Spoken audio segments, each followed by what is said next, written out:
This is Olive. Olive's learning the first steps in how to have your blood pressure taken and feel safe and comfortable while being cared for. She's never done this before, so this is quite new for her.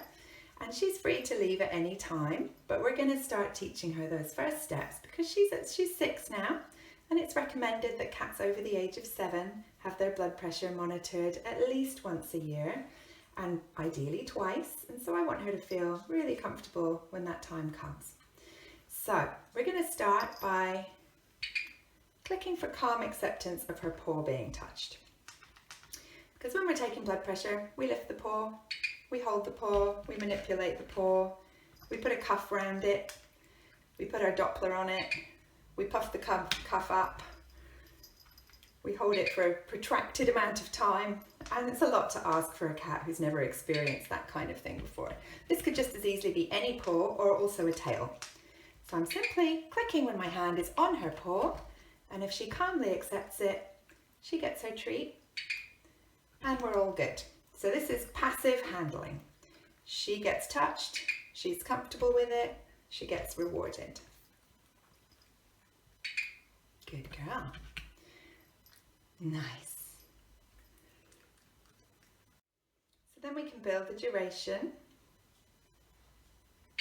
of time that paw is being held for. And we can build the amount of pressure that we apply to the paw as well.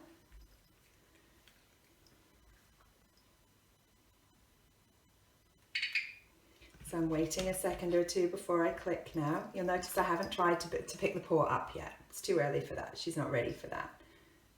And if we see resistance like that, that's fantastic information from my little cat saying to me, too much too soon. I'm not ready for that, Mum. Slow down, please. And she has the right to say no. So if she says no, no, no, in that moment, I move away and I let her know that her behavior and her body language works, and it gains her space and it gains her distance. She doesn't have to struggle anymore, and that will build a trusting relationship. So we could also shape for her to pick this paw up and put it in my hand. That would be even better because we would have consensual handling. So she will very often pick up her paws and pat. So I'm going to start shaping that for a cat that picks her paws up and puts them in my hand and then waits for me to put the blood pressure cuff around that little paw. So other things that cats need to become happy and content with during blood pressure monitoring is Velcro. So I'm just clicking for calm acceptance of small amounts of Velcro ripping. Different cats may have different sensitivities to this. So we want to really break it down.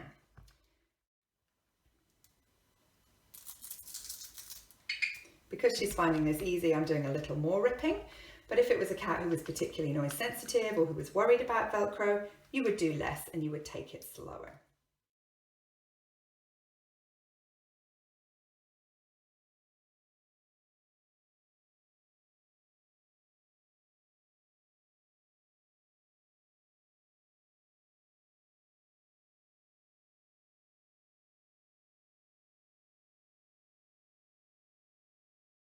Always want to use headphones so that crackly static noise that we hear while we're trying to find the beautiful little pulse there is not aversive to our cats, and also so that they're not scared by the swoosh, swoosh, swoosh. And we want to take it super slow, set the environment up so they're comfortable, normally on a lovely fill-away blanket in a quiet room.